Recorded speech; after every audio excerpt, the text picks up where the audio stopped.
Fala galera, bem-vindos a mais um MetaCast. Tudo bom com vocês? Então vamos lá, de costume, já logo de cara. Eu quero agradecer a vocês que estão acompanhando a gente nessa nova fase aqui do canal, depois desse ato. Acho que o feedback tem sido legal de vocês. Espero que a gente volte a produzir programas que estão agregando valor. E, dado que a gente está falando sobre isso, já agradecer a Coinlivre pelo patrocínio. Sem a Coinlivre isso aqui nem existiria. E é legal também porque a Coinlivre acaba sendo a minha desculpa para poder falar de alguns assuntos que são do nosso mercado e que eu convivo no dia a dia, né? Então, é uma desculpa para os dois lados.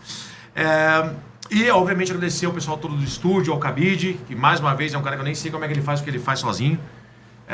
E eu vou fazer um disclaimer dessa vez sobre o meu convidado. Eu conheço esse cara faz um tempo já, não sei quanto tempo, Cris? 18 anos. É um bom tempão, hein? Faz tempo. Mas, enfim, eu acho que vocês já me ouviram falar aqui sobre as coisas as a service, né? Então, empresas são constituídas para poder se personalizar e se adaptar às demandas de outras empresas. E eu, inclusive, falei que eu tinha um serviço de C-Level as a Service, sim, né? Onde a gente punha diretores que são muito experientes e muito bons nas suas áreas para poder ajudar projetos menores que não poderiam sozinhos pagar um salário absurdo, mas quando você tem um diretor as a Service, ele pode ter mais de um projeto e aí você reduz esse risco. Além de, por um outro lado, dar um nível de satisfação maior para o profissional, eu acho, porque são coisas diferentes, oxigênio na cabeça e tal. Por que eu tô falando isso para vocês? Porque quando eu conheci o Cris, já vou passar para você, mas eu quero fazer esse disclaimer porque você é um cara que, tá no mercado faz bastante tempo, sim, independentemente de blockchain, nada disso. Eu falei para ele, você é um CTO as a Service, você vem da área de tecnologia, você é um cara que já teve muita empresa e hoje, do jeito que eu tô te conhecendo e para te envolver em alguns dos meus projetos, cara, você é esse cara, você podia pegar quantos fossem, ele foi o primeiro realmente C-Level as a Service que eu conheci. Então eu trouxe isso para vocês e, obviamente, que esse papo não é um papo acidental. O Cris, ele está na grandíssima maioria dos eventos que a gente vai, tanto o MacHub, que eu falo para vocês, SP Crypto Hub, o antigo NF Talks, os eventos da Confraria, enfim, é um cara que está... E fora os eventos grandes, né? Então, assim, é um cara que está sempre disponível, é um cara que é muito aberto à conversa, apesar da agenda estar um pouco cheia.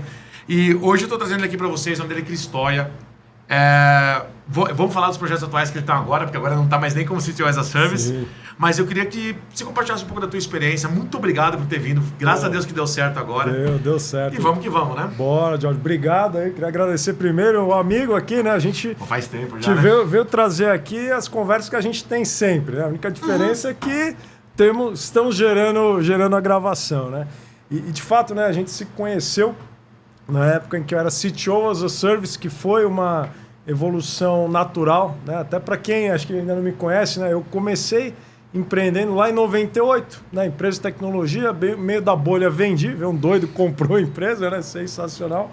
E segui fábrica de software, que é um modelo tradicionalíssimo, é consultoria, tal, né? Bem... E quando eu migrei para startups, eu percebi que o modelo de fábrica de software era limitado, né? Que a demanda era outra. E como eu já tinha muita experiência nisso, eu comecei a testar esse modelo fracional. E até a época que você me conheceu, eu operava simultaneamente 48 projetos ao mesmo tempo. A equipe devia ser enorme, não era só você. Não, era eu sozinho. Porque se você for calcular, aí que está a grande sacada do as a Service, né? Normalmente o que acontece? Quem consegue absorver um executivo top tier hoje no mercado full time? Só empresas muito grandes. Né? Então, quando você pegava essas 48 operações, eram startups que iam desde pré-seed, né? Tá lá construindo um MVP, até startups no máximo série A.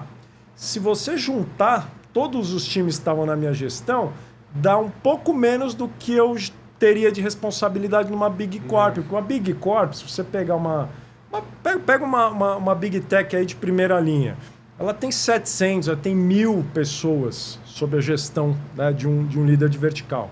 Quando você pega essa situação das empresas que eu administrava, você pode ver que na mediana eles tinham até 10 desenvolvedores. Se você somasse tudo, dava 500, não é? Falando nisso, Tecla SAP, né? Eu esqueci de falar. Series A são aquelas empresas que captaram pelo menos 10 milhões de dólares numa única rodada, tá? Então já é uma empresa, ou seja, que já tem uma grana para colocar. E por ser uma startup, ou seja, ter o crescimento geométrico baseado em tecnologia, são empresas que a gente sabe que boa parte desse capital vai justamente para a equipe de tecnologia. Sim, exatamente. Né? E aí o que acontece? Do ponto de vista das boas startups, elas são enxutas, né? Elas são enxutas, elas não vão gastar como uma Big Corp gastaria. Então, nesse ponto... Imagina um SAP, o tamanho da equipe de desenvolvimento. Não precisa nem tão longe, né? Um PagSeguro, um Itaú. Qualquer um, Nubank, que é uma big empresa, mas não é uma empresa antiga, né? Que você tem muita mão de obra para suprir, né? Eventual falta de eficiência, né? E quando a gente vai trazendo isso, né, um pouquinho mais adiante, o que é muito interessante, né? Eu gosto de colocar sempre o exemplo do café. Porque hoje o que acontece? Você é um profissional de primeiríssima linha, certo? Quantas pessoas hoje são capazes de contratar full time? Poucas empresas podem fazer as grandes, né? Que você está falando, só realmente as grandes. As grandes. Então o que acontece? Quanto mais especializado você é, querendo ou não, menor é o seu mercado. E aí você fica num impasse. Tanto que antigamente o que acontecia? O cara que era muito especializado, ele batia no teto, né, da empresa que ele estava. O que ele fazia? Ele ia empreender, só que aí você tinha um problema, porque o executivo, quando ele empreende, geralmente ele não tem todas as skills necessárias. Ou o cara começa a travar a remuneração dele e começa a aceitar mais stock option, né? Para ficar cada vez mais sócio daquilo de onde ele está. O que não tem nada de errado com isso. O que é ótimo, porque valoriza. Mas, assim, se fosse eu, nunca cheguei nesse patamar, claro, mas assim, se fosse eu, essa não é por causa da estagnação salarial, mas é a falta de diversidade no meu dia a dia de tarefas. Eu ia ficar meio entediado, independentemente do salário. Eu mesmo tomei a decisão de ter sempre vários projetos ao mesmo tempo, e aqui na CoinLivre são vários projetos dentro de uma mesma empresa, né? Porque são vários clientes dentro da CoinLivre para produzir os tokens e tudo. Então, assim, fazer uma mesma coisa por muito tempo, sem muita diversidade de tarefas, eu ia ficar muito entediado, principalmente para pessoas que a gente sabe, assim como você, e aí modéstia à parte mesmo, porque assim, eu te conheço teu trabalho já pessoalmente, então assim, tu tem um rol de conhecimento muito grande. Não consigo te imaginar fazendo a mesma coisa pelos próximos 10 anos. Deve ser difícil, muito frustrante, cara. Claro, com certeza, cara. Eu acho que assim, todas as pessoas que têm esse espírito empreendedor, eles não conseguem ficar presos numa coisa só. Por mais que seja desafiador, por mais que seja a sua própria empresa, você não aguenta ficar dentro daquela rotina. E geralmente são essas pessoas que têm uma performance muito alta, justamente porque elas estão caçando coisas para fazer. Então elas esgotam, né, as possibilidades de um negócio muito rápido, né? Então, e tem um outro padrão também, né? Que isso a gente tem visto muito depois da pandemia, que por mais que você tenha estabilidade, que você tenha a sua empresa, é muito perigoso você ter uma renda só. É muito perigoso. Porque você percebe empresas que a princípio eram totalmente estáveis, de uma hora para outra dão layoff. De uma hora para outra elas quebram, porque é natural. E interessante você falar sobre isso, porque a gente viu muito isso acontecer em tecnologia no ano passado inteiro com as Big Techs.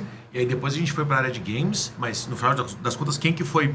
A maior parte do pessoal que foi demitido foram justamente os devs de games, as equipes de devs, os estúdios sendo fechados. Então assim, sem falar em todo aquele pessoal que estava falando de metaverso, que não sabia nem o que estava falando, foi todo mundo demitido para trocar por AI.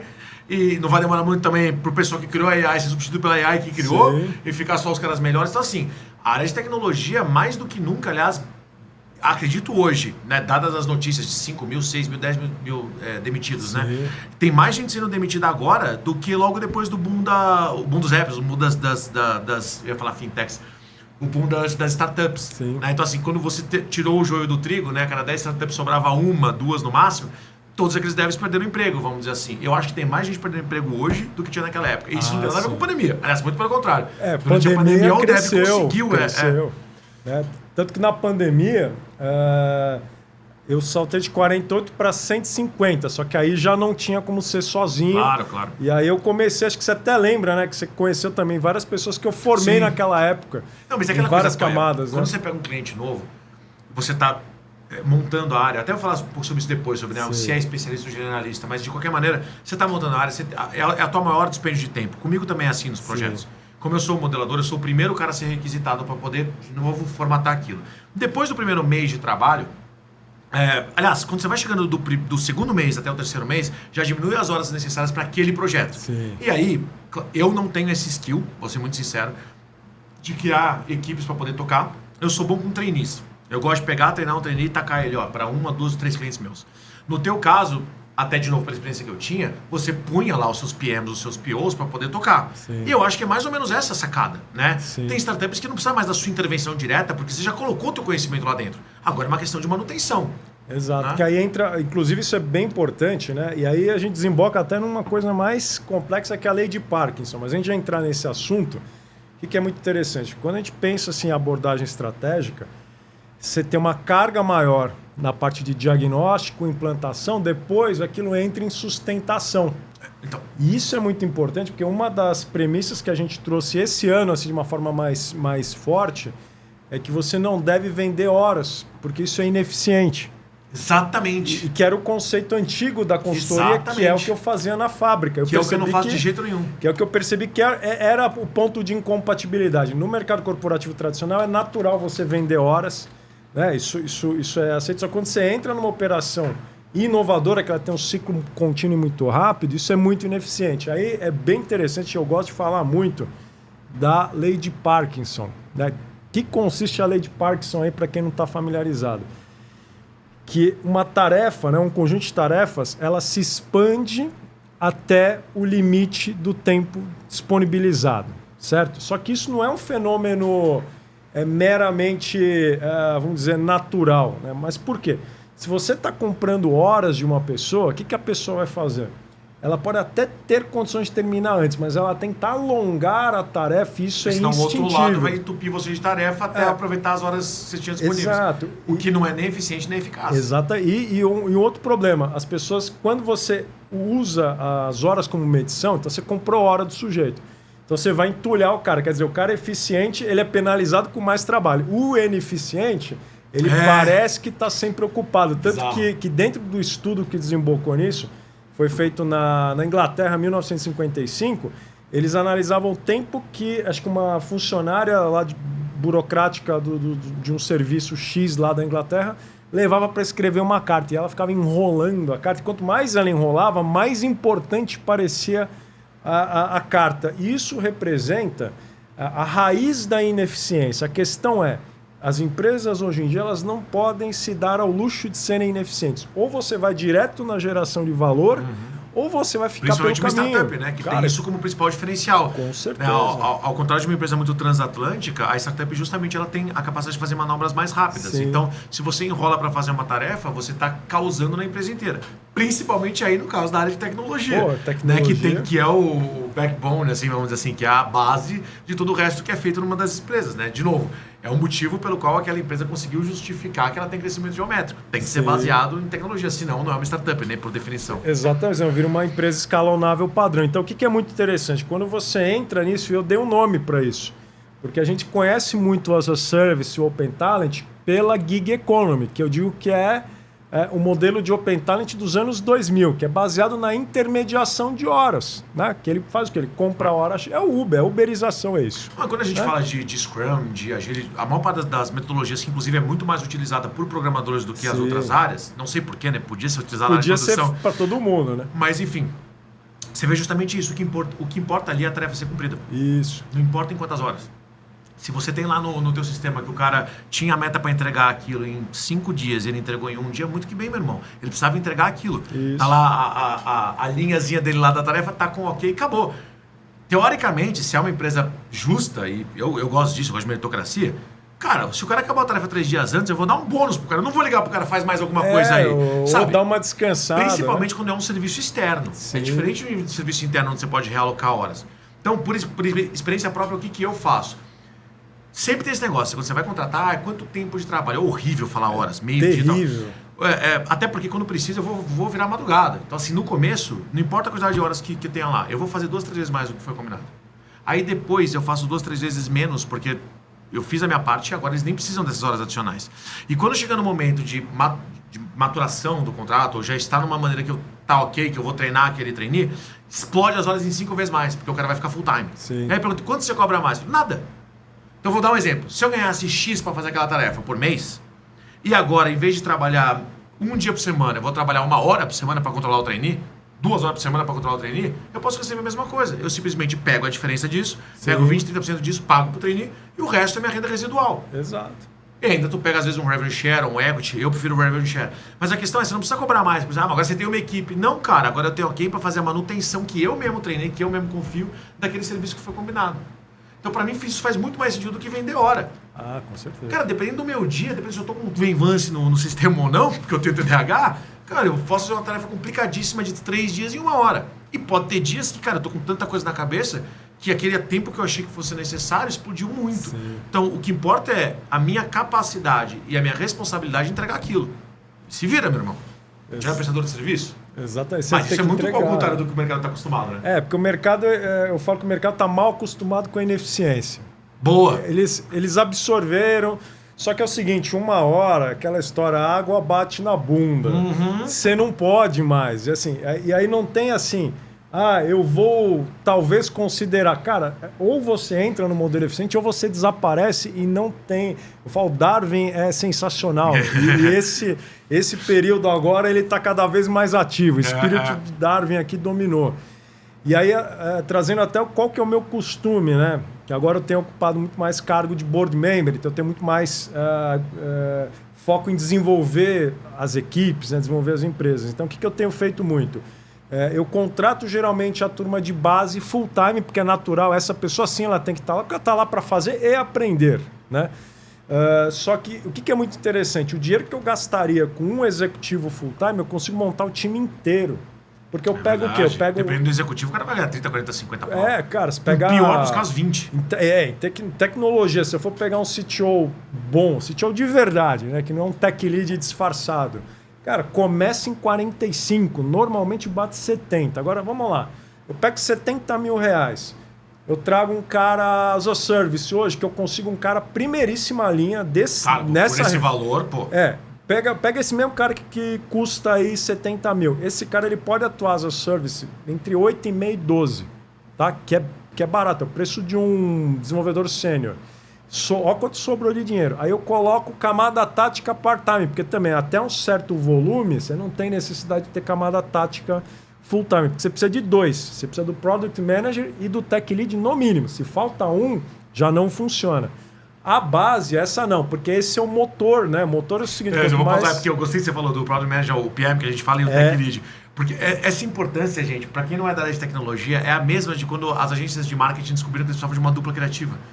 É a mesma coisa. Um sem outro é meio complicado, porque o PM, ele entende menos de tecnologia aplicada, né? Mas ele entende negócio. Ele é aquele cara que você passa uma demanda para ele, uma pessoa não deve, passa uma demanda para ele, preciso disso aqui funcionando.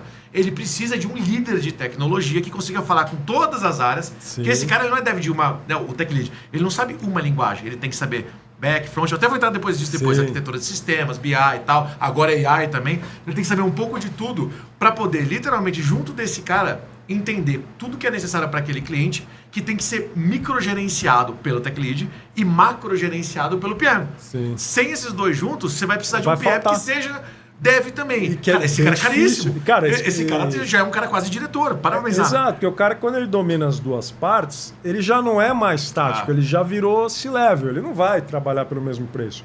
E principalmente o que é muito interessante, né? Quando a gente entra no nível de governança alto, não é aquela questão... Eu odeio aquele meme chefe-líder, mas de fato é um líder servidor. Para que serve a camada tática? Para dar fluidez. Então o cara operacional, que é o programador, de fato, que é o cara que está lá digitando, esse cara que ele precisa ter? Ele precisa ter tranquilidade. Quando ele tiver um problema, ele tem que ser socorrido imediatamente. Por quem? Primeiramente pela pessoa de produto, aí depende muito da configuração. E também quando for exigido também uma solução dele, uma tarefa dele, ele tem que saber exatamente o que ele precisa fazer. Sim. A pessoa para traduzir isso entre um não é o Tech Lead. Exatamente. Exato, por isso que quando você tem só o Tech Lead, você tem falha processual do ponto de vista de produto. Você tem só o produto, o que acontece? O cara vai defender só o interesse da área de negócio, vai pressionar a tecnologia. Então você percebe que quando eu entro numa operação e ela tem problema tecnológico, ou seja, sempre tem problema tecnológico... Senão você não teria sido chamado. O que eu vejo sempre? Cara, o operacional está pressionado. Se ele está pressionado, está faltando liderança técnica. E aí, qual que é a primeira conduta? A primeira conduta é verificar se já tem alguém no time que eu consiga dar upskill. Né? Porque quando você tem alguém trabalhando full time, o que a gente precisa fazer? Conduzir esse sujeito para cima. Eu raramente contrato alguém full time na camada tática ou na diretoria. Eu formo esse cara lá dentro. Então o que é muito bom? Primeiro é um cara que tem a cultura da empresa, porque o pessoal esquece quando a gente contrata. Cara, o onboarding leva de 15 a 45 dias, dependendo do nível de complexidade do cargo. Quer dizer, 15 a 45 dias que você pagou o salário do cara para nada. Já alguém que está lá dentro da empresa já tem a cultura. Então a questão é só ajustar hard soft eu skills. Já chega jogando, mas na verdade já estava jogando antes. O Ele ponto já é, tava, você cara. não precisa perder esse tempo, né? Você não perde. Então, quer ver uma coisa que eu faço muito, principalmente na área de produto, né? Uma área técnica, aí é uma coisa mais linear. Mas um exemplo, você sabe que eu formo muito product manager dentro de empresa, trazendo gente de comercial, gente de CS. Por quê? Essa pessoa ela só precisa aprender os ritos do ágil. Agora, todo o resto, que é o que o cliente quer, já sabe. O que pesa mais, o que dá mais problema, então essa pessoa já vem predisposta. Tem até Você pode até pegar um Key Account Manager. Exato, já atendimento sabe. de negócio. E aí você move essa pessoa, ela já está full, então ela continua full. Ela tem sim uma pequena deficiência em processo, mas geralmente o que eu faço? Eu uso a minha rede para mentorar. Isso é uma coisa que eu uso bastante. Você vê que eu gosto muito. Você deve provavelmente gastar bem menos tempo para poder desenvolver essa skill do que você gastaria para poder fazer o oposto. Né? Imagina assim, eu pegar um Product Manager do mercado, aí eu levo uma Health Tech. Cara, para explicar para o sujeito, teve até uma passagem interessante em Health Tech. A gente teve uma falta de Product Manager durante a pandemia. Quer dizer, no finalzinho da pandemia, a gente teve um estouro lá de demanda, Health Tech, a gente tinha muita Health Tech na carteira. Cara, faltou o Product Manager. E foi aquela época que você lembra quando as enfermeiras começaram a ser demitidas porque caiu a demanda? Ah, é verdade, né? O pessoal parou de ser atendido. Parou de ser atendido. Todos os emergenciais deixaram de atender. Todos, e aí qual que foi a conduta? Cara, vamos contratar enfermeira e formar elas para Product Manager, por quê? Tá de sacanagem. Os PMs normais, eles não sabem lidar com médico. Porque vocês já tiveram sócio médico, enfim. Eu tenho 3 clientes na área de health. Muito Cara, interessante ouvir isso funciona muito bem. Você sabe que o enfermeiro, ele não é o chefe de enfermagem, alguém que já seja bom com pessoas, cara de enfermagem. Exato, porque o enfermeiro sabe lidar com o médico. Você sabe que, inclusive, não sei se uma curiosidade, sabe aquelas pessoas que tiram foto de parto, né? A pessoa nasceu, tira aquela foto com a pessoa nascendo. Ela tem que ser técnico de enfermagem ou enfermeiro porque ele sabe se movimentar no centro cirúrgico. E foi esse insight, porque tem uma pessoa que eu conheço que faz isso, eu me dei um insight, falei, caramba, a pessoa sabe se movimentar no centro cirúrgico, portanto sabe se movimentar em qualquer situação. Falei, cara, deixa eu treinar. A gente recrutou enfermeiras, porque o enfermeiro, inclusive, ele é responsável pela administração, ele não é a pessoa que está lá no campo, né? Quem está no campo geralmente é o técnico. Ele é um Key Account Manager do paciente. Exato. Ele tem que administrar o prontuário do cara, a Isso. gestão, sabe chamar o médico na hora certa, entender de quanto tempo as pessoas têm que... Verdade, fato. E aí, o que a gente fez? A gente deu um treinamento. Muito legal. Colocou... Primeira vez que eu ouço uma história Cara, dessa. isso é do caramba. Porque... E aí, o que a gente fez? E é a minha prática padrão. Eu coloco um Product Manager da minha rede sênior para mentorar essas pessoas. Então, quem está trabalhando são... Beleza, mas aí você tem um tempo bem gasto, porque de fato é um cara que mesmo que seja 10 PMs. Tá treinando 10 caras. E agora você imagina assim, o nível de geração de valor disso, porque a gente tinha uma pessoa... Você sabe que o profissional de saúde hoje não é reconhecido financeiramente. Você sabe que eles tirando o médico mesmo, que já tem uma estilingada maior, todo o resto do segmento eu vou te falar até médico, viu? Hoje em dia, cara, se não for um médico... Cara, com 20 anos, que tem uma clínica, se você vai olhar quanto eles ganham, cara, a gente que é de tecnologia, a gente cai de costas. Com o tempo gasto, né? Pô, virar 12 horas, cara, se você for ver, ganha menos que um programador que, querendo ou não, ele tá tranquilão lá na mesa dele, não tá exposto a nenhum perigo. O que a gente fez? Olha que impacto sensacional. Primeiro, a gente trouxe uma pessoa que já estava habituada com o meio médico, então a percepção de valor para o médico era gigantesca. Caramba, finalmente vocês mandaram alguém que entende o que eu falo. Aí quando essa pessoa vinha para a parte técnica, onde ela tinha uma deficiência, só que não é uma deficiência, isso é temporário. Né? A gente sabe que Scrum é muito fácil. Cara, o mentor aqui, né, de produto, supria. É cultura de processo, não tem que aprender japonês, você não tem que aprender a codar, você tem que aprender como é que o processo funciona. Cara, é simples. Então, uma vez que você pega, eu falo, cara, quanto tempo você precisa para ficar muito bom em ágil? Cara, se você ficar enfiado no squad de 3 meses, cara, você não tem nada além disso. Rodou. O resto é percepção. Né? Então, o que é muito interessante? Isso se aplica em qualquer área. Então, quando a gente vai para uma empresa, a gente tem uma startup que está na nossa carteira, eu sou do board lá, mesma coisa, é logística. Quem que a gente chamou? chamar uma pessoa do suporte. Por quê? A pessoa que ouve o cliente, que ouve as buchas, sabe onde está pegando. Então, pode ser que ela não conheça ainda a parte de processo, mas eu coloquei junto com o CPO, porque essa startup é maior, tem um CPO. E aí, o que eu fiz? Inclusive, nesse caso, foi muito importante, porque o C-Level dessa empresa, eles estavam executando muita atividade tática, ou seja, estavam fazendo tarefas que não deveriam, sobrecarga. E quando você sobrecarrega a diretoria, ela deixa de fazer o estratégico, que é o que ela está sendo paga para isso. O CEO tem que ser estratégico. Isso era coisa de um diretor operacional, um CEO no máximo. Cara. E aí, o que a gente fez? A gente, conduziu essas pessoas para cima porque construiu uma camada tática interna. Eu queria tocar no assunto que você falou um pouco antes. Você falou, depois de um certo tempo, mais experiência, certa idade, vamos dizer assim, trabalhando com a mesma coisa, você vai ficando tão especialista que daí vai ficando muito caro e tal. E eu queria, humildemente, obviamente, rebater isso, porque eu acho que a tua área foi, inclusive, foi uma das primeiras coisas, eu aprendi isso contigo quando eu estava trazendo você para conhecer um projeto lá. E foi o seguinte, eu acho que quando eu conversei com você, foi a primeira vez que eu vi que a gente tinha profissionais sêniores que entendiam muito de infra, que era o mais normal, né? Você teve gente que entendia muito de infra, e aí falando de infra de tudo, tá, gente? Infra de rede, enfim. Você tinha gente que entendia muito de ERP e sistemas dos mais táticos, como SAP, Oracle, enfim. Né? E aí do outro lado você tinha CTOs de mercado mais jovens que já tinham tido em 2 ou 3 startups e que, portanto, tinham uma área muito mais focada para gestão de PMs e POs, para desenvolvimento de solução, normalmente um bom mix entre front-end e back-end. E aí, e é por isso que eu vou começar a discordar aí, né? E depois a gente vai chegar na blockchain que fica pior ainda. Mas aí, naquele momento, eu falei assim, por que faz sentido pegar um cara mais experiente? Porque se esse cara realmente for um cara das antigas, que entende até de rede, roteadores, cambal, tudo que você vai imaginar, servidor, e tiver adaptado ao mercado novo, né, joga isso para servidor em nuvem, e do outro lado também gestão de programadores, você já tem um cara que sabe muito mais do que a boa parte do mercado. Então, você não é especialista. Você é especialista em tantas coisas diferentes que você virou um generalista. Aí, beleza. Ponto, vírgula. Aí a gente vai alguns anos para frente. Ainda estamos 10 anos atrás, tá? E aí você começa a ter arquitetura de sistemas. Você começa a falar com data miner, com cientista de dados. E você começa a falar de vários sistemas diferentes indo para uma mesma base de dados. Então, começa a falar de BI, de machine learning, que hoje virou AI. Então, assim, a inteligência de dados. E se você fazer um timinho desse, você sabe muito bem quanto é que custa. Bota um data miner com, sei lá, um PO, um PM lá, um cientista de dados. Só isso aqui, sem precisar codar nada, vamos dizer assim, né? Só isso aqui, se tiver bons parceiros, boas plataformas, essa brincadeira aqui já tem 60 pau, esses 3.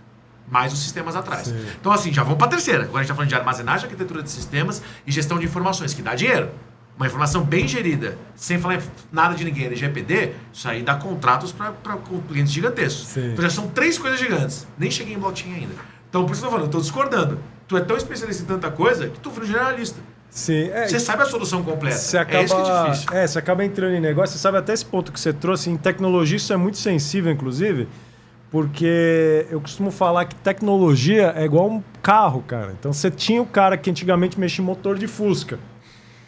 E isso é complicado porque a gente pega, por exemplo, CTOs muito antigos que ficaram parados nos paradigmas antigos.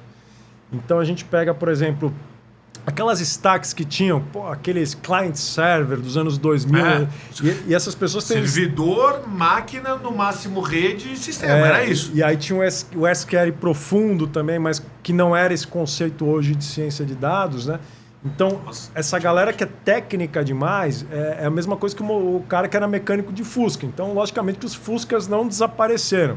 Só que o mercado de Fuscas cada vez menor. Então, esse cara ele acaba tendo mais aderência em empresas tradicionais, que ainda é a maioria, né? A maioria do país ainda são empresas antigas, né? Que tem sistemas de 20 anos atrás, de 10 anos atrás, e que não são empresas de inovação, ou seja, o ciclo delas é estável. Agora, quando você cai numa situação nova... Isso, né? Não tem inovação. Não tem inovação, você não tem aquela pressão natural. Você não tem pressão. Da área de tecnologia ser uma área de negócios, sim, uma área de suporte. Exato. Inclusive, exato. Isso daí é um ponto importante, porque assim, não é errado uma empresa não ser inovadora, até porque se todo mundo também for inovador pra caramba, nós vamos viver uma ebulição. Você pode ser inovador em outras áreas. Você pode ser inovador na área de produto, você pode ser inovador na área de CS. Sei lá, se você inventar motor, você não precisa ser inovador na área de tecnologia. Só na tecnologia de design de produto. Então, assim... Você não precisa ser inovador em tudo, né? Inovação você precisa para sobreviver. Exatamente. Mas não precisa ser exclusivamente na área de tech. Né? Exatamente. Isso é mais as startups. E aí as startups já são diferentes, porque, por exemplo, um caso de uma empresa realmente puramente tecnológica, o que é interessante? Tem muita gente que confunde, por exemplo, a área de dados. Eu sempre separo o quê? A área de dados é uma coisa, a área de produto é outra, infraestrutura é outra coisa. Ai, Deus meu pai, alguém falando isso. É importante isso daí. Porque às vezes a gente o cara fala e ninguém entende. Não, precisa, porque, por exemplo, vários erros que eu já peguei. Por exemplo, a área de infra, conforme a empresa cresce, ela precisa ser tratada separadamente. Blockchain cai em infra. Esquece infra. Blockchain cai em infra. E aqui, AI é dados. É dados. Totalmente diferente. E os ciclos são diferentes. Então você não pode, por exemplo, é natural que a gente chega, aí o pessoal faz o top-down.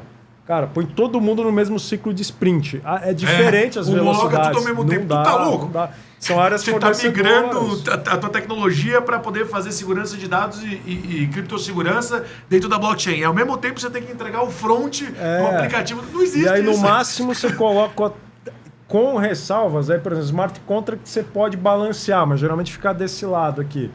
E mais, por exemplo, a área de UX. A área de UX eu movo para não chega a ser área de negócio, mas eu não deixo junto com programação. Por quê? Porque isso aqui é uma linha de montagem. Então, quando o produto vai mexer, ele tem que estar com essa parte pronta. Não adianta você produzir o carro antes do design dele estar pronto. Não né? dá. O UX e UI, os caras têm que entender de uma base de movimento, pelo menos o wireframe, mas via de regra, eles são preocupados com o que eu chamo de friction, né? A fricção. Sim. Né? Em quantos cliques uma pessoa vai conseguir exatamente o que ela quer dentro daquele aplicativo? 2, 3 cliques. Um Tinder da vida, você consegue o que você quer em um clique. Para pensar. Né? Um pro lado, um pro outro, alguma coisa assim, é um clique. Quando você teve a Uber a 99 ganhando da Easy Taxi, porque a Easy Taxi precisava de 4 cliques, eles precisavam só de 3. Sim. Isso é UX UI. Isso é o que faz a Netflix ser a Netflix. E que está em negócios. Então, assim, quando isso chega. Exatamente. Quando isso chega para produto, né? Produto desenvolvimento de fato, isso já tem que estar decidido. O que a gente e é um vê input, muito? né? É o input do produto. E está pronto. Então, o que acontece? O que eu vejo muitas vezes? Você está desenvolvendo e no final desse desenvolvimento alguém fala, não, mas o botão está errado. Mas isso não é discussão para aqui, isso aqui é discussão para lá. Aí o dev lá, como assim, cara? Eu tô fazendo função de if lá, como que o botão tá errado? Fala com o cara de UX. Fala com o cara de UX. E esses são erros. A culpa é dele, não minha. E o que é interessante? Quando a gente fala de áreas separadas, não significa que precisa ser todo mundo full time, cara. Você pode... Aí que entra. Cara, cientista de dados. Porque uma pessoa mais escalável que um cientista de dados, cara, pode atender uma galera, cara. Eu falo que hoje o menos escalável, por enquanto, ainda é o programador. Esse daí não tem jeito. Com a evolução de IA vai melhorar. A educação técnica, eu vejo de novo de alguém que não é dev, né? A educação técnica de um cara que aprende a codar tem a ver com eficiência e eficácia. Sim. Então, ainda que ele consiga fazer a mesma tarefa em menos tempo, é muito absurdo pensar que ele conseguiria estar em 5 empresas ao mesmo tempo, fazendo a tarefa cada vez mais rápido, com um setup mental diferente, cara. Para você ficar muito bom em fazer aquilo rápido, bem feito, de maneira eficiente, com menos linhas de código, você tem que ficar o mais tempo possível imerso. Eu falo isso porque é qualquer área, assim, contabilidade, enfim, o mais tempo imerso dentro daquela solução, principalmente quando você é júnior. Cara, como é que você fica imerso em 4 empresas ao mesmo tempo? Não dá, quando cara. você é júnior, com linguagens diferentes, com lógicas diferentes, com equipes diferentes, com sprints diferentes. Cara, não dá. E métodos. Isso se você considerar que todos os projetos que você está envolvido são bem geridos, o que é muito raro. Que, assim, eu chuto até que o programador sênior também não é escalável. Eu começo a pensar em escalabilidade no PO. O PO porque ele é tático. Quer ver atividades operacionais que são escaláveis? DevOps. Boa. Porque DevOps é fornecedor. Então, assim...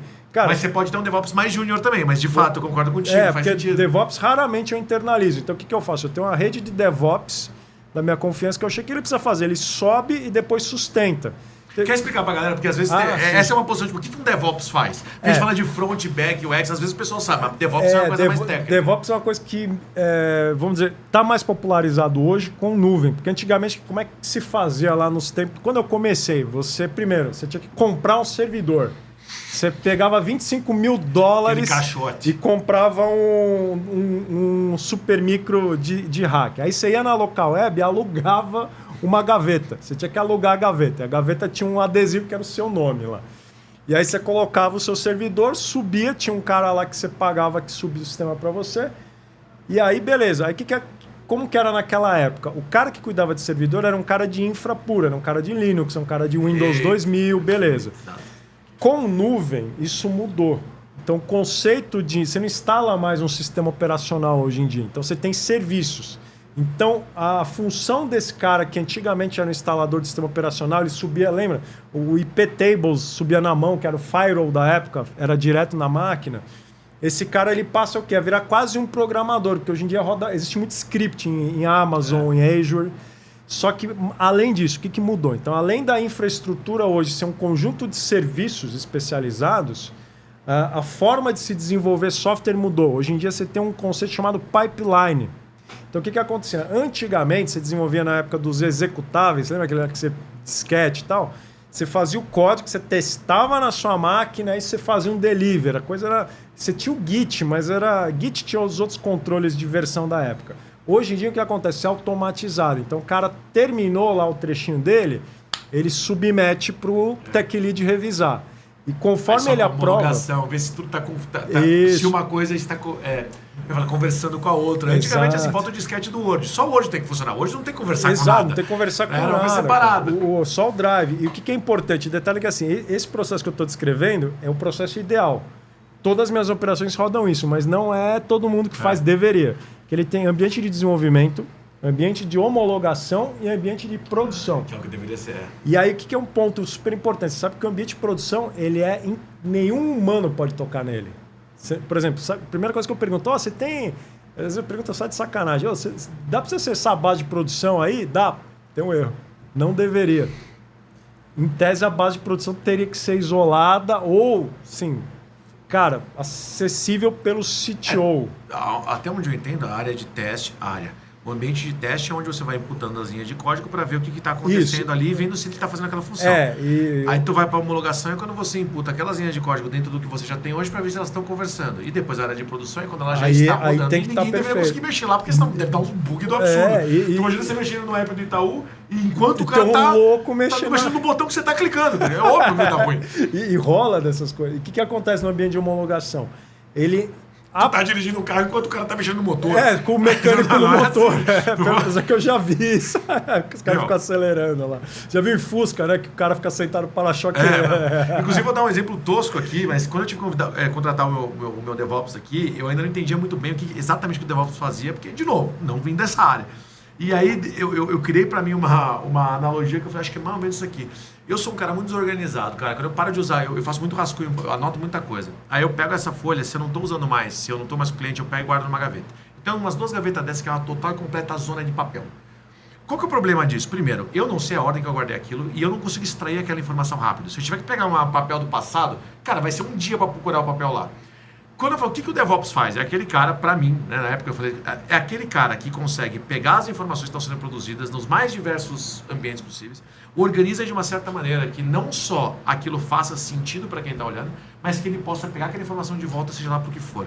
Exemplo de um machine learning da vida, poder pegar a informação que foi gerada e puxar de volta. Seja isso a codificação de parte do que você cria lá dentro, seja isso a informação produzida pelos usuários que geraram informação. Então, assim, a gente está falando de uma junção de Big Data, infraestrutura e operação. O DevOps, logicamente que ele organiza isso junto com o Tech Lead. Não é sozinho, ninguém taca o bloco de folha civil. Exato. E o que é importante, né? Que quando você tem isso bem estruturado, por isso que o DevOps é importante e é diferente do que se tinha 20, 25 anos atrás, é que pronto, você tem uma máquina que qualquer um opera. Quer dizer, uma empresa boa, eu sempre falo, né? A empresa boa ela não pode depender de gênio. Sabe aquela empresa que fala, poxa, eu tenho esse cara que é um gênio. Bom ponto, gostei. Só que é o seguinte, ele é humano. O cara pode resolver ir pra praia, pode ser que ele sofra um acidente e morra. Ficou doente por 15 dias fora. 15 dias sem um gênio numa empresa de tecnologia. Mas uma empresa boa não pode depender nem do CEO, nem do fundador, porque inclusive em startup é muito comum você vender a empresa. Né? Então, empresa boa é isso. A gente pega até... acho que a Microsoft é que melhor fez transição de liderança. Você percebe? Saiu lá o Bill Gates, aí entrou o Ballmer, entrou agora o Satya Nadella. Você percebe, cara, a empresa só melhorou.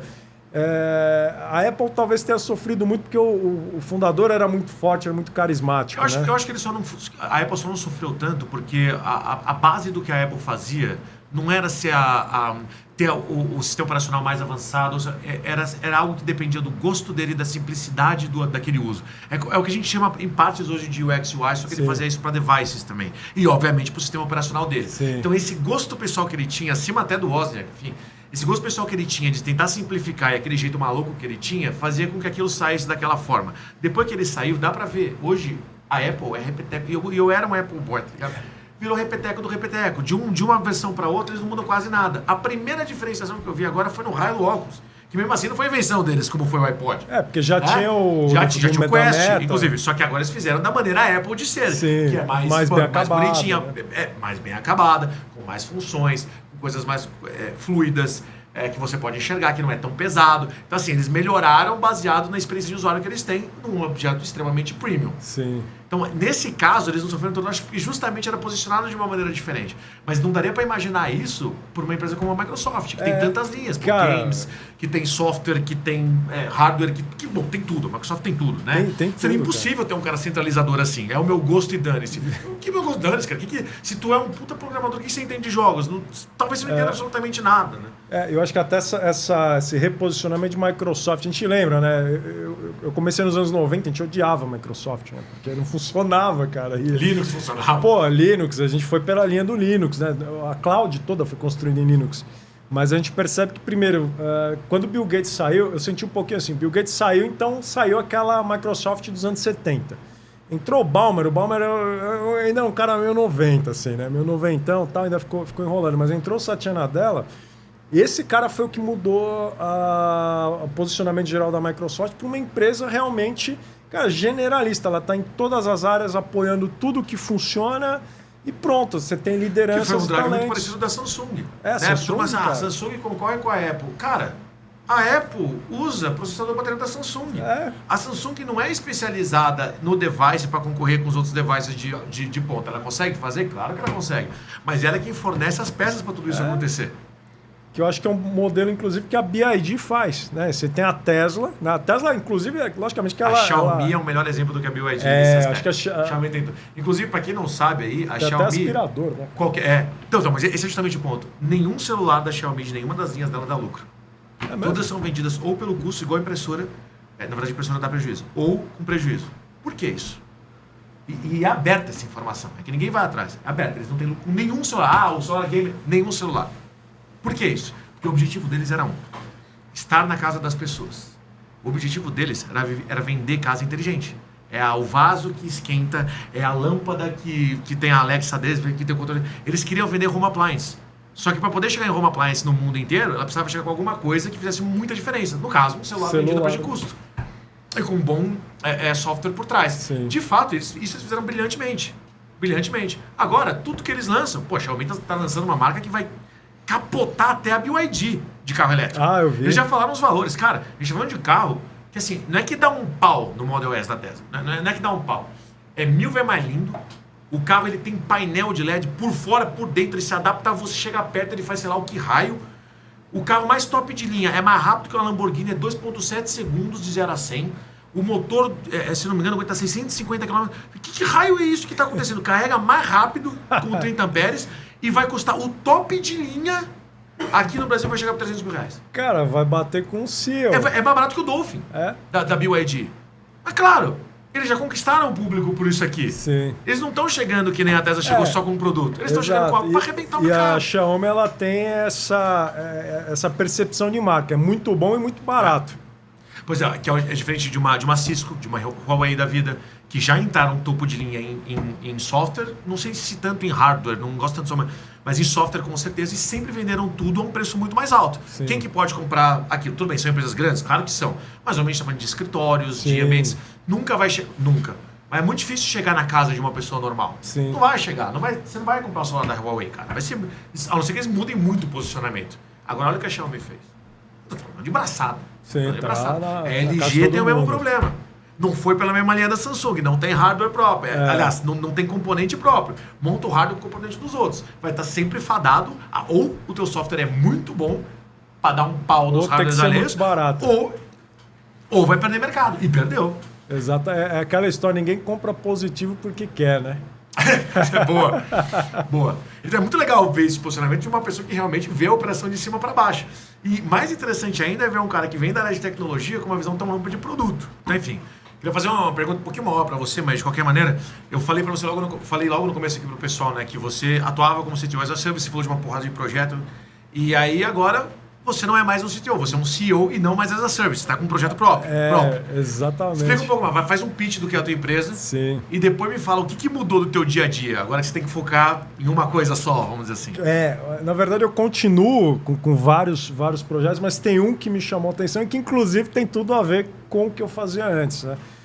Até para a gente explicar como que chegou nisso, né? 2021 eu literalmente me aposentei como CTO e fui buscar outras linhas. Eu já estava atuando em conselho consultivo, né? Então eu continuo com os fracionais, só que agora na parte de conselho. Fui também para Venture Capital, também para tocar um pouquinho dos ativos que eu fui acumulei uma montanha de papel. Falei, cara, se eu não for cuidar desse papel, ninguém aqui, vai. 3% ali, quando você vai ver. Vai ver, você tem que gerir. E aí, esse ano, quer dizer, ano passado, né? O que eu percebi? Isso foi muito interessante, né? O nível de interesse das pessoas pelo as a Service explodiu, talvez por conta de layoff, por conta de uma movimentação de economia. E aí muitas pessoas começaram a me procurar, por quê? Porque eu já trabalhava nesse formato há muitos anos, né? Assim como você, né? Provavelmente, acho que você até comentou, eu fui um dos primeiros as a Service que você conheceu. Realmente eu comecei numa época que ninguém fazia isso. E aí a gente começou a debater o assunto no LinkedIn. Só que quando a gente viu, eu estava debatendo o assunto com 500 pessoas. De repente, 500 viraram 1.300 pessoas. E aí saiu do controle. Virou Reddit já, você vai ver. Aí o que a gente construiu, que é a OpenTal, que hoje é a minha principal ocupação, né? A gente fundou... O que é a OpenTal hoje? Eu chamo ela de um ecossistema de Open Talent, né? Por que é ecossistema? Ela é comunidade, ela é educação, porque Open Talent não é simplesmente você chegar amanhã e começar a vender as suas horas para todo mundo ao mesmo tempo.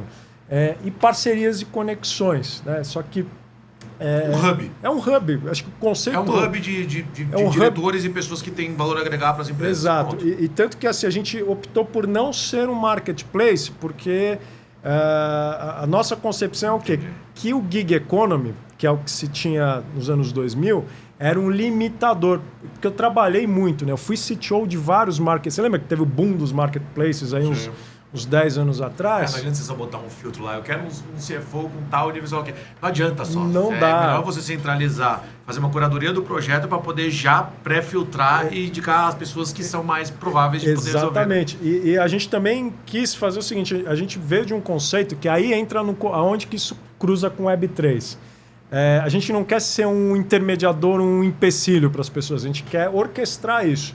Tanto que a gente estruturou isso em forma de comunidade, em forma de educação, mas não educação no sentido, eu vou te ensinar a ser Open Talent. Não, cara, você vai aprender com as pessoas da própria comunidade, então isso aí é retroalimentado, a ser o melhor CTO que você pode ser, a ser o melhor CMO. Acho que eu ia perguntar se era só CTO não, ou CTO. É geral. Logicamente que a gente atraiu muito CTO, porque a maior parte... E era a tua base também. É a minha base. Não, então... E de novo, mais uma vez, as startups sempre vão precisar da tecnologia, por sempre. definição. E tanto que é engraçado, porque se a gente fosse um marketplace, a gente praticamente teria um monopólio dos CTOs do mercado. Não, mas é bizarro, e eu concordo com você, cara. Se for só um marketplace, no que vai basear a tua escolha?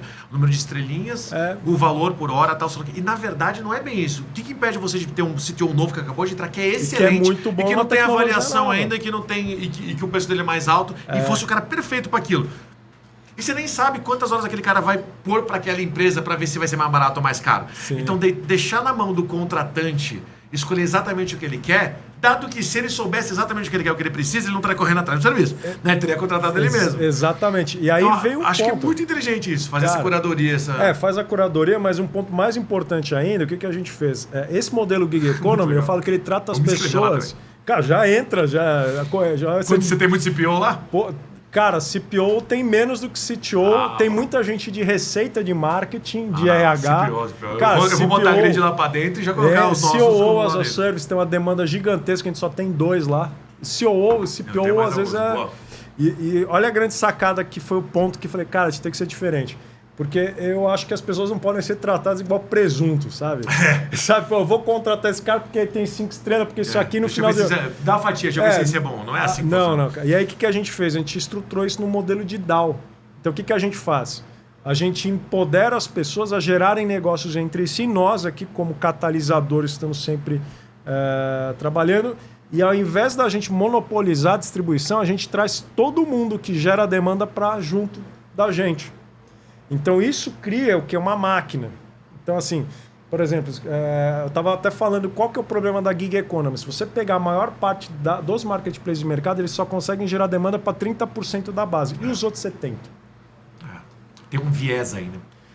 Viés de tempo de trabalho, viés de comportamento passado. Custo de aquisição também é um problema. Por quê? Você tem marketplace, por exemplo, que mordem 40% da remuneração. Mas o próprio Uber é 30-35%. Mas não é porque o cara é mau, é que o cara gasta uma grana para conseguir pra poder atrair o consumidor. E aí o que acontece? Eu falo que é uma questão de terceirização. Terceirização no aspecto de quê? Quando você é funcionário, você terceiriza 100% da sua vida para a empresa. Você só vende a sua hora. Só para não esquecer, a tua plataforma ela cobra de quem? Do contratante ou do profissional? É do membro, né? Vamos dizer assim, existe um membership. É uma assinatura, não é sobre o contrato. E literalmente é um hub mesmo. É igual se o cara estivesse assinando um cubo Você direcionando para mim, eu consegui um contrato de 20 pau por mês. Você não ganha nada com isso. Nada com isso. Mas quanto que eu pago para me inscrever na plataforma, cara, se eu for aprovado? Hoje, se você for pegar um membership normal, dá uns 150, 200 reais por mês. Por mês. E por tem mês. Membership anual para ficar com desconto e tal aí também? Tem um nível mais alto que é o EAS, aí entra por convite, a gente abre uma vez por ano. O que muda entre um nível e outro é basicamente assim, o grupo que você se relaciona. Né? Então o grupo de EAS já é um grupo que já está... Fazer um affiliate disso aí, porque eu vou colocar todos os meus mentores ali para dentro. Não, já traz... E detalhe... Faz um Master Account, isso é importante. Eu poderia ser um Master Account teu. Sim. Eu pego lá e eu tenho vários desses caras abaixo de mim que eu vou colocando. E o que a gente incentiva? Que você entre lá e você faça parcerias. Por isso que a gente incentiva a pessoa que a montar parceria, montar empresas entre si. Quando a gente sobe para o EAS, é um pouquinho diferente. EAS é uma das guildas da OpenTal. Lá o foco já é construção de ativo. Por quê? O cara que está no nível EAS já é um cara que ganha de 600 a 2 milhões ano. Então, um cara que ele já está indo para conselho, ele já está saindo do as a service, ele já está começando a construir ativo. Só que esse cara é um gerador de demanda para o cara que está começando a ganhar 200 a 400 mil ano. Né? Então, a gente cria uma máquina dessa, mas principalmente para quê? E aí, acho que isso é o resumo da minha vida, cara. Nunca dependa de um terceiro para fazer as suas coisas. Você pode colaborar, mas nunca dependa no marketplace, nunca dependa de uma empresa, nem da sua própria empresa. E aí a gente conseguiu colocar isso em prática agora. Então, basicamente tem 3 áreas. Tem uma comunidade que é aberta, é gratuita, é só chegar. Né? Inclusive a gente vai começar a gerar mais conteúdo para aberta. Tem essa que é do hub mesmo, que aí de fato o cara entra, tem área de aprendizagem, tem uma parte mais organizada. Por que eu iria do modelo gratuito para o modelo pago? Cara, acho que o que muda mais é o nível de qualificação. Porque a gente fala assim, o que muda, cara, daqui para cá? Na parte... receber mais job também, vamos dizer ele assim. recebe por quê? Porque esses caras aqui eles são mais comprometidos. Porque qual que é a sacada? Se você paga, você vai botar. Exato, você não paga. Aquele negócio, você vai num evento que custou 20 reais, só simbólico, mas se você pagou alguma coisa, você pagou, você vai. Agora, quando é de graça, você não valoriza. Mas também o que acontece? O de graça ele é importante porque nem todo mundo pode ser Open Talent. Só que mesmo que você ainda não possa, isso é temporário. Você não pode decretar na cabeça do cara que você nunca vai ser. Não. Cara, você primeiro tem que conviver. A hora que você decide, cara, isso aqui é pra mim, aí você vai pra cá. Por quê? Porque o nível de intensidade aumenta. Também, possivelmente, aos cursos, as coisas assim. Até pra você se preparar pra chegar lá. E o volume. Uma coisa que a gente fala que é muito importante, isso aí a gente sabe desde o começo, né? As pessoas com as quais você convive determinam de fato onde você vai chegar. Ninguém chega lá sozinho. E se você estiver convivendo, por exemplo, com um CLT, você vai ser um CLT. Se você está convivendo com um empresário, a sua tendência é ser empresário. E ainda que aquele cara não possa ser um as a service ainda, porque ele é um gerente sênior, acabou de virar um diretor, existe diretor júnior, mas acabou de virar, mas ele ainda não está nesse momento, nada impede que na própria empresa dele ele precise de outros 2 diretores e ele origine a vaga. Exato. O projeto, entendeu? E minimamente... Esse cara está contribuindo para o ecossistema. Com certeza. E minimamente, esse cara quando está lá dentro, ele respira áreas diferentes. Porque o que eu digo hoje? No LinkedIn você vê de tudo, né? Cara, porque LinkedIn lá tem dentro tudo. a gente está falando de tempo inteiro de projetos, posições, demandas e oferta também. Não e assim, eventos internos, tem vertical, então tem evento de marketing. Então cada vertical toca o seu próprio programa.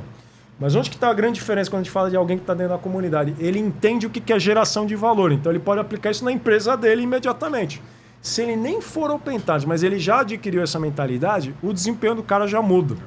Porque o que eu vejo hoje no mercado de trabalho normal é que é a alienação. O cara acha que ele está trabalhando por causa do salário dele. Mas de onde vem o salário dele? Vem do éter? Esse é o ponto, né? Acho que em certo ponto, ou porque você ficou acostumado por muito tempo, você perde a noção do quanto valor você está gerando. Né? Você só virou aquele cara que por estar muito tempo virou líder do resto, mas você não consegue mais metrificar de nenhuma maneira, nem valor, o quanto você está gerando de valor para você estar lá. É uma estagnação intelectual meio complicada. Né? É complicado, porque o que acontece? É natural, em qualquer espécie, que você... existe a tendência a se acomodar. Se você realmente ficar sempre num ambiente que é muito estável, você vai relaxar e vai parar. Meu TDAH não deixa, eu fico ansioso. Se eu tô confortável, eu fico ansioso, aí dá ruim. Por isso que eu gosto de me colocar em situações dessas. Então você vê que eu tô em tudo que é evento, etc. Porque, cara, eu quero sempre buscar um negócio novo, porque se eu ficar parado, primeiro que eu não aguento, né? Mas ainda que eu aguentasse, acho que teria essa tendência de, cara, eu não vou fazer mais nada, vou ficar só em investimento e tal.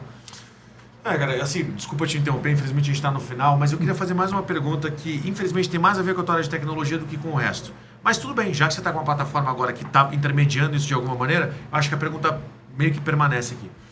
Cara, desde que você entrou e começou a falar sobre blockchain, aí esquece agora criptoativo, tá? Sim. Blockchain de maneira geral, tá? Pode ser como infra, pode ser como base, né? E principalmente, unindo agora esse momento atual de AI indo para prompt, indo para soluções para o B2C final, que tem sido até o contrário de blockchain, você acha que isso de alguma maneira afetou o teu mercado? A demanda por pessoas, a demanda por profissionais, ou a maneira como as pessoas veem a necessidade de um profissional? Sim, o que a gente percebe em tecnologia, né? Quando a gente vai para essa área de blockchain, cara, você praticamente... antigamente, se a gente fosse pegar mesmo Uber da vida, então você põe um software, legal, o software ele é importante, ele é core, só que ainda assim ele é só uma parte, então ele é parte do produto. Quando a gente está falando de blockchain, cara, você pode ter uma operação que é inteira blockchain. Quer dizer, ela é de ponta a ponta. Então, se a gente estiver falando, inclusive, da OpenTal, a gente tem um roadmap de implementação, de transformar esse nosso processo de cultura, de conexão do hub em blockchain. A partir daí, passa a ser uma máquina pura e simples. Outra coisa que eu falo muito, que é muito importante de blockchain, e quem tá entrando ainda não acha que é só criptoativo, etc. Cara, a blockchain vai construir infraestruturas inteiras de negócio. Quer dizer, não é só uma empresa, várias empresas podem estar lá dentro. O Bacen vai ter a infra inteira no blockchain. Tudo. A OpenTal vai migrar. Né? E o que eu acho muito importante quando a gente fala de blockchain é que assim, a blockchain por si só, ela é só, obviamente, uma ferramenta. Então, vai haver uma mudança de paradigma de modelo de negócios, primeiro, para que aí isso sim, né, gere uma diferença muito grande. Então, o que é bem importante? Então, afeta a tecnologia do ponto de vista... Você tem demanda de infra diferente, mas assim, é técnico. Quer dizer, qualquer cara que sabe programar, o cara programa um software, ele vai saber programar numa blockchain do mesmo jeito, vai mudar a sua ferramenta. Mas vai mudar muito a sua área. Mas cara. Então, quando você saiu de como é que fala? De armazenagem de informação num servidor físico e foi para a nuvem, sim. Teoricamente, a gente não está fazendo de armazenagem do mesmo jeito, sim. Mas ainda assim não teve uma diferença gritante. Teve, cara. E é um puta no salto. Em segurança, em custo, despesa, em modelagem de negócios mesmo. Você não precisar mais pensar no físico para poder entregar alguma coisa. Imagina as startups são todas lean, ter que, além de alugar um escritório para 2 pessoas, 3 pessoas, tem que pegar mais uma outra com um servidor gigantesco. Porque ele é um marketplace que opera, sei lá, quantas milhares de pessoas. Seria impensável. Sim. Eu acho que agora a gente está mais ou menos na mesma história. Tá, e vai ter uma mudança grande, e principalmente nisso. As áreas de negócio ainda não estão adaptadas. A gente tem que trabalhar bastante a área de negócio. A área de tecnologia, ela sempre vai se adaptar. A minha, de fato, tá bem divertida. Cara, então, exatamente, cara. Então, tanto que é um ponto que eu falo, cara. Você é uma pessoa de produto, você é uma pessoa de negócio, de tecnologia, você tem que começar a entender essa mudança que vai vir daqui para frente. Vai ser uma mudança gigantesca, cara. É isso aí, show de bola. Então, eu não sei nem como agradecer, cara. Eu acho que, assim, a gente acabou falando muito do mercado e pouco da tua empresa, ainda que as duas coisas sejam muito conectadas. Sim. Eu falo sempre que quando eu trago uma pessoa pela segunda vez, a gente foca um pouco menos na trajetória e um pouco mais num projeto específico. Eu acho que seria muito legal, inclusive, envolver mais umas 2 pessoas aqui que são também C-Level as a Service, que são principalmente CPO as a Service, que nem eu sou, para poder abrir essa conversa em umas 4, 5 pessoas, porque eu acho que tem muita coisa para debater ainda. Tem bastante. Eu queria falar mais sobre AI, eu queria falar um pouco mais sobre oportunidade de mercado, necessidade, e infelizmente não dá no mesmo programa. Então eu quero agradecer muito que você veio. Obrigado. Achei muito legal. Eu achei que a conversa fosse ir para outro lado, mas estou muito feliz que foi pro lado daqui, porque eu pude conversar com você, apesar de não ser da tua área, né? E achei super interessante. Mais uma vez agradecer teu tempo. Eu sei que é muito complicado. Para vocês que estão aqui assistindo a gente até agora, agradecer a presença de vocês. Se você gostou, a gente vai deixar todos os contatos do Toy aqui. Enfim, as maneiras de conectar contigo. Sim. Vou até deixar o último momento. E não esquece de curtir. Tá difícil hoje falar, hein? Curtir, compartilhar, comentar. Procura a gente nas redes sociais. Qualquer dúvida que vocês tiverem, sugere novos temas. Espero que vocês estejam gostando. E para finalizar, Toya, momento final. Você, câmera, você, se quiser deixar alguma mensagem, deixar os teus contatos, @ etc. Essa é a hora. Bom, então quem quiser, né, seguir essas minhas ideias, e o debate é esse aqui mesmo, né? Então, LinkedIn, minha rede principal, você procura lá, Christopher Toya, provavelmente não existem dois. No Instagram, MarajáBR, outro dia eu vou contar a história do Marajá. E quem quiser saber mais sobre esse movimento que a gente está executando é a OpenTal. Então é opental.com.br. E eu já vou te convidar, inclusive, né, Jorge, para fazer parte dessa comunidade aberta, e todo mundo que está assistindo aqui, vai lá, entende, convive com a galera, se mistura, e se fizer sentido, tem um hub, tem toda a montanha para escalar. Com certeza, a galera toda da grid, da aceleradora, que são todos C-levels, já traz eu lá. falei, fazer o master account lá em cima e já colocando todo mundo já lá põe embaixo. E aí você também já vai se mistura com a galera. Isso. Muito legal. Muito legal. Deixa e eu já conheço algumas pessoas, eu acho que quase todo evento que eu fui contigo, você me apresentou alguém que era... com certeza. Tipo, você falava antes, meu amigo, minha colega de trabalho e tal, e agora eu tô vendo, todo mundo é da comunidade. Então é isso, galera. Muito obrigado pela presença de vocês. Espero que vocês tenham gostado. Mais uma vez, deixem sugestões, comentários, perguntas aqui e até a próxima.